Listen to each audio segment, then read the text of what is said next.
Shanti, I've noticed that people on the East Coast in general are more negative and unhappy than those in the Midwest and in the West Coast. And it affects me, affects how I feel in different parts of the country. Yes, that is a very good question. The world is constantly changing. The world is not the same. People say 50 years ago when I was growing up, the situation was much more better. Each generation say our generation was much more peaceful compared to this generation. Each generation wants to give advice to new generation. Then you are on the East Coast, relatively speaking, there is more activity, restlessness, and more self-centered activities and thoughts, while toward West Coast, people are more liberal, open, receptive. But again, you can compare, you go from one country to another country, like civilized country to third world country, and you will find so many problems and so many people who go to Eastern countries or third world countries are disappointed because there is poverty, there is dirt, there is no timetable, nothing is flowing as planned. But on the other hand, somebody comes from third world country to here, they feel different situation, they feel lost. Basic message is, we are the subject, world is the object, and we learn the lesson from the world. If we are the subject and the world is object, we remain constant. We remain constant on the East Coast, West Coast, prosperous country, prosperous house, poor country, hardships, we remain constant. Not only interacting with the people, but interacting even our own life. In the morning, everything is going good, you are peaceful. In the afternoon, things go wrong, you are agitated. At night, you are sleepy, but you are constant. Things change from morning to evening, but you are constant.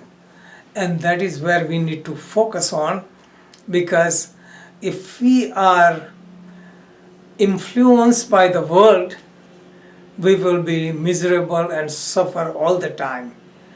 So we have to get into focus, get in the depth, so we can remain unattached to the things happening outside. We become drashta, observer, or sakshi. That means witness. Witness or observer, and observer doesn't get influence. Just like this light is shining, it is shining on the flower, it is shining on me, shining on the book.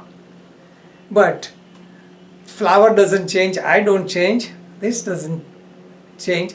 Light is the same, just put on different things. So same way, consciousness is put on different thing. Light is not concerned about what happens. Same way, we remain neutral. So that is giving the idea of witness. Like we are like light. We observe but have no connection.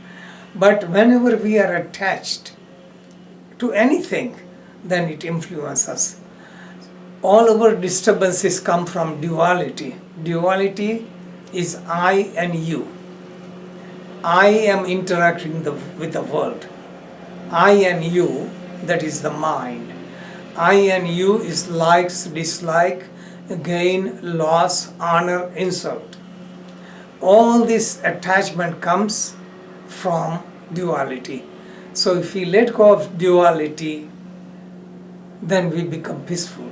All the causes of problems start from desire, attachment. How can we remove them? Just simplest meditation. Close the eyes. Watch the breath.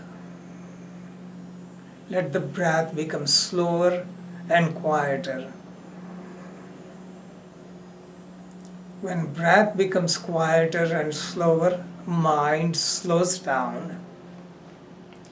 Mind slows down, so thinking process slows down. Duality is reduced. That intensity of I and you, inside and outside, strong likes, strong dislikes, strong attraction, strong desires, melts away. Everything is all right the way it is. So we remove the attachment. Then when mind becomes quiet, it goes to the source. Source is consciousness and Atman. Consciousness doesn't think, doesn't judge, doesn't analyze like the mind. So we get rooted into Atman. We get rooted, we can establish ourselves into consciousness. Then everything we observe.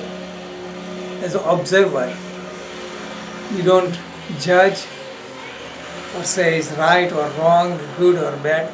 You simply observe. So everything remains the same. That means pleasure or pain, all disturbance or all the feelings, because we are not judging, we are watching. So it doesn't impact us. So any disturbance is because of the mind. We remove the intensity of the mind, then we feel peaceful here and now. Just like electricity goes out, it goes to the source. So we withdraw our energy from the sense organs, from the mind, and get established into self or Atman.